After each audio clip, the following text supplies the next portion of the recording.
ద్రోణుడి యొక్క మాట భంగమైపోయేటట్టుగా అన్నగారిని కాపాడుకోవడం, ఈ కాపాడుకోవడం వెనక కేవలం అన్నగారిని కాపాడుకోవడం కాదు, ద్రోణవాక్యం భంగమైపోవడానికే నేను నిలబడుతున్నానని తెలిసి నిలబడడం అర్జునుడికి క్లేశకారకమా కాదా?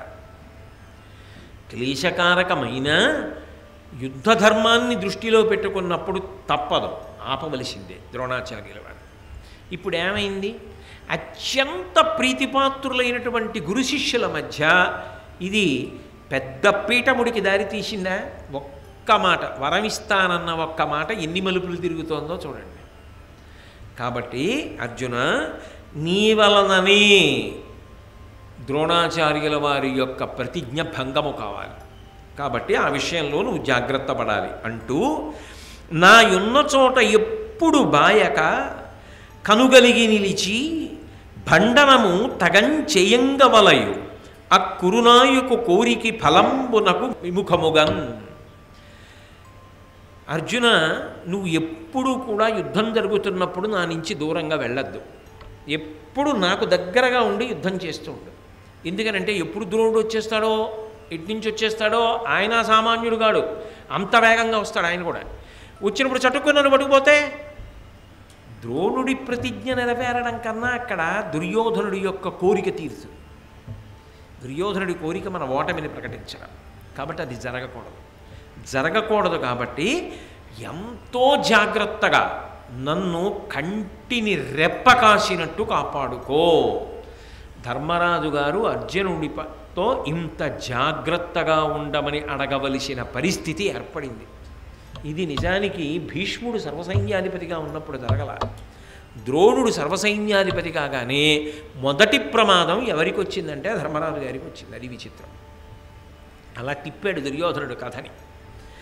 కాబట్టి తప్పకుండా జాగ్రత్తగా ఉండు సుమా అంటే అర్జునుడు అన్నాడు, క్షోణీవల్లభ విను, మే ప్రాణముతో నుండా నిన్ను పట్టికొనగా ద్రోణునకు కాదు, సగణ స్థానునకైనను వశంబే తలకేమిటికి. ఏమన్నాయా, ఎందుకు భయపడతావు? నేను ప్రాణములతో ఉన్నంత కాలం నిన్ను బంధించి తీసుకెళ్ళడం అనేటటువంటిది ద్రోణుడికి కాదు, సమస్త గణములతో కలిసి సాక్షాత్తు రుద్రుడే వచ్చి యుద్ధంలో నిలబడినా సాధ్యం కాదు. నిన్ను బంధించడం అంటే నన్ను దాటిన తరువాతే, నా ప్రాణములు తీసిన తరువాత నిన్ను బంధించాలి. అప్పటి వరకు అది జరిగేటటువంటి పని కాదన్నయా. కాబట్టి ఎందుకు భయపడతావు? అసలు భయపడవలసినటువంటి అవసరమే లేదు. నువ్వు ప్రశాంతంగా ఏమీ ఇబ్బంది పడకుండా మనసులో శాంతితో ఉండు. నిరంతరం యుద్ధం జరుగుతున్నప్పుడు నేను నీ దగ్గరే ఉంటాను. కాబట్టి బెంగ పెట్టుకోవాల్సిన అవసరం ఏముంటుంది? ఏమీ బెంగ పెట్టుకోక్కర్లేదని చెప్పాడు. సరే, చాలా సంతోషం, నువ్వు ఇలా అన్నావు కాబట్టి ఇంకా నేను బెంగ పెట్టుకోవడానికి ఏముంది, తప్పకుండా అలాగే చేద్దాం అన్నాడు. అంటూ అర్జునుడు ఒక మాట అన్నాడు, నిన్ను బంధీకృతుణ్ణి చెయ్యడం, గురువుగారిని వధించడం, ఈ రెండు సమాన పాపములు. నువ్వు బంధీకృతుడు అయిపోతుంటే చూస్తూ ఊరుకోవడం, గురువుగారిని నేను చంపడం, ఈ రెండు జరిగేవి కాదన్నయ్యా అన్నాడు. అంటే భారతంలో ఒక విషయం అర్థమైపోయింది. భీష్ముడి విషయంలో ఏమో అర్జునుడు భీష్ముడిని కూడా చంపుతానన్నాడు. ద్రోణుడి విషయంలో అర్జునుడు ఆ మాట వల్ల ఎన్నడూ కూడా ద్రోణుడిని చంపుతానన్న మాట అర్జునుడు అనడం. అప్పుడు ద్రోణుడి స్వైర విహారానికి అడ్డు లేదు.